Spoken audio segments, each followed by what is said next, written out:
Hallo julle, Kara hier. Ons het hierdie week geleer dat God sy Heilige Gees vir ons gegee het om God se werk hier op aarde te doen. Ons is gechallenged om die week aan die einde van elke dag iets kort in 'n joernaal of op ons fone neer te skryf oor waar ons die Heilige Gees gesien het.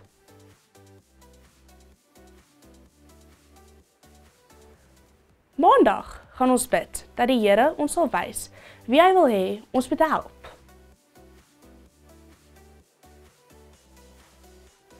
Dinsdag se gebed vra ons dat God ons moed sal gee om oor hom te praat.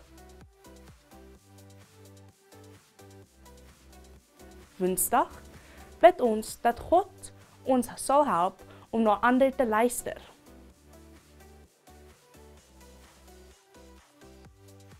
Donderdag vra ons dat die Heilige Gees ons wys waar ons verkeerd is.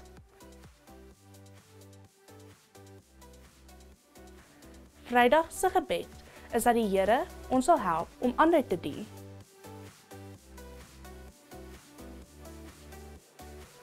Kom ons doen hierdie challenge saam. Bye!